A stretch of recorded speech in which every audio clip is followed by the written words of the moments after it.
ಉಡುಪಿಗೆ ಉಡುಪಿ ಅನ್ನೋ ಹೆಸರು ಹೇಗೆ ಬಂತು? ಸೊ ಇಲ್ಲಿ 2 ಸ್ಟೋರಿ ಬರುತ್ತೆ. ಒಂದು, ಇಲ್ಲಿನ ಮೂಲ ಭಾಷೆ ತುಳುವಿನಲ್ಲಿ ಒಡಿಪು ಅಂತ ಹೇಳ್ತಾರೆ.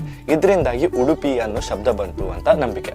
ಸೊ ಇದರ ಕನೆಕ್ಷನ್ ಮಲ್ಪೆಯಲ್ಲಿರುವ ವಡಬಾಂಡೇಶ್ವರ ದೇವಸ್ಥಾನದ ಜೊತೆಗೂ ಇದೆ ಅಂತ ಹೇಳ್ತಾರೆ. ಅದರ ಬಗ್ಗೆ ಮುಂದಿನ ವಿಡಿಯೋದಲ್ಲಿ ಖಂಡಿತ ತಿಳಿಸ್ತೀನಿ.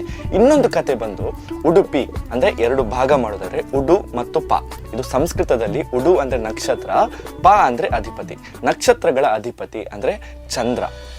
ಚಂದ್ರ ದಕ್ಷ ರಾಜನ 27 ಜನ ಮಕ್ಕಳನ್ನ ಮದುವೆ ಆಗ್ತಾನೆ. ಈ ವಿಷಯ ತಿಳಿದ ದಕ್ಷ ರಾಜ ಅವನಿಗೆ ಶಾಪ ಕೊಟ್ಟು ಬಿಡ್ತಾನೆ, ನಿನ್ನ ಕಾಂತಿ ಎಲ್ಲ ಹೋಗ್ಲಿ ಅಂತ. ಚಂದ್ರನಿಗೆ ಹೆಸರಿರೋದೆ ತನ್ನ ಕಾಂತಿಯಿಂದಾಗಿ. ಸೊ ಇದರಿಂದ ಬೇಜಾರಾದ ಚಂದ್ರ ಈಶ್ವರ ದೇವರನ್ನ ತಪಸ್ಸು ಮಾಡ್ತಾನೆ ತನ್ನ 27 ಜನ ಮಡದಿಯರ ಜೊತೆಗೆ. ಅವನು ಆ ತಪಸ್ಸು ಮಾಡಿದ ಸ್ಥಳ ಉಡುಪಿ ಅಂತ ಹೇಳ್ತಾರೆ. ಸೊ ಅವನ ತಪಸ್ಸಿಗೆ ಮೆಚ್ಚಿ ಈಶ್ವರ ದೇವರು ಪ್ರತ್ಯಕ್ಷರಾಗಿ ಅವನ ಕಾಂತಿಯನ್ನ ಮತ್ತೆ ಅವನಿಗೆ ವಾಪಸ್ ಕೊಡ್ತಾರೆ. ಸೊ ಈ ತಪಸ್ಸು ಮಾಡೋ ಸಂದರ್ಭದಲ್ಲಿ ಅವನು ಒಂದು ಶಿವಲಿಂಗವನ್ನ ಪೂಜೆ ಮಾಡ್ತಾ ಇರ್ತಾನೆ. ಆ ಶಿವಲಿಂಗ ಯಾವುದಂದ್ರೆ ಉಡುಪಿಯಲ್ಲಿರುವಂತಹ ಚಂದ್ರಮೌಳೀಶ್ವರ. ಸೊ ಚಂದ್ರಮೌಳೀಶ್ವರ ದೇವಸ್ಥಾನ ಇವತ್ತಿಗೂ ಉಡುಪಿಯಲ್ಲಿದೆ.